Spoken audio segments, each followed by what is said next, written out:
Hello, magandang gabi po sa ating lahat. Nandito na naman po tayo sa ating isang spell upang tayo ay tawagan ng ating mahal. Upang siya ay tatawag agad-agad sa atin. Habang ginagawa mo ito, tatawag siya sa inyo. Basta po kayo ay may buong tiwala dito sa gagawin natin ito. Sa oras pa lang na ginawa, pagkatapos or kahit hindi pa po kayo tapos, ay tatawag po agad siya sa inyo. Yung mga taong hindi na po nagpaparamdam. Pwede po ito sa inyong karelasyon, pwede po ito sa inyong mga anak na hindi na nagpaparamdam, sa mga kapatid o sino mang taong gusto nyong magparamdam sa inyo ay pwede po natin itong gawin.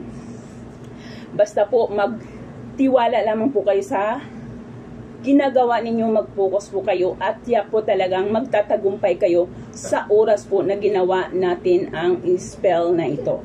Ngayon po, ang atin po lamang kailangan ay isang kandilang puti. Kahit po medyo maliit dito ay mas maganda. Kahit po medyo maliit dito ay mas maganda para mabilis matunaw. Kailangan din natin ng glass na baso. Kristal po. Kristal na baso po ang ating kailangan. Kristal na baso. Tubig. Kailangan po ang tubig ay hindi po galing sa gripo. Kailangan po ang tubig na inyong gagamitin ay mineral water. Spring water po ang ating kailangan. Kailangan din natin ng asukal, white sugar. Kailangan din natin ng white sugar. Kailangan din natin ng kutsara. Dapat yung kutsara nyo stainless para po maganda ang tunog dito. Stainless po dapat ang gagamitin. 2 puting papel. Puting papel po. Hindi po pwede ang may stripe. Plain white po lamang ang ating kailangan. Ballpen, kailangan din natin. Kulay blue po ang kailangan natin. Walang ibang pwedeng kulay na maaaring gamitin, kundi kulay blue po lamang. Okay po. Ngayon po, ang una nating gagawin ay sindihan natin ang ating kandila. Excuse me. Pag nasindihan na po natin ang ating kandila, ilagay po natin ito sa ating harapan.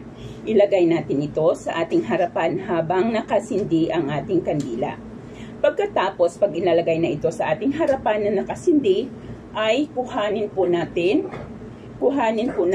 ang ating baso at ibuhos natin dito ang tubig. Ayan, ganyan po. Ganyan karami ang tubig, ganyan. Itabi po natin ito sa nakasinding kandila. Dapat po nakasindi ang kandila ng ganyan, magkatabi sa baso. Pagkatapos ay kuhanin po natin ang papel. Bago po tayo magsulat sa papel, tanggalin po natin ang bawat gilid ng ating papel. Lagi ko po yung sinasabi, tanggalin po natin ang bawat gilid po ng ating papel gamit po ang ating mga kamay. Gamit po, wag po kayong gumamit ng gunting, gamit po lamang ang inyong kamay. Ayan. Ngayon, ayan po, okay na. Ang gagawin natin dito ay isusulat mo ang iyong kumplitong pangalan. Ikaw na gagawa, isusulat mo ang iyong pangalan. Halimbawa, si Marie Ramos. John 10, 1983. Ayan. Si Marie Ramos, John 10, 1983. Tapos sa isa, ganun din ulit, tatanggalin natin ang bawat gilid. Gamit po ang inyong mga kamay.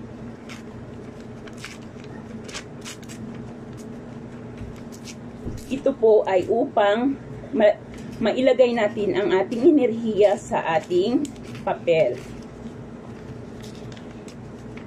Okay po. Dito sa isang papel ay ilalagay naman natin, isusulat naman natin ang kanyang pangalan. Gumamit lamang po ng blue ball pen. Halimbawa, siya ay si John. Si John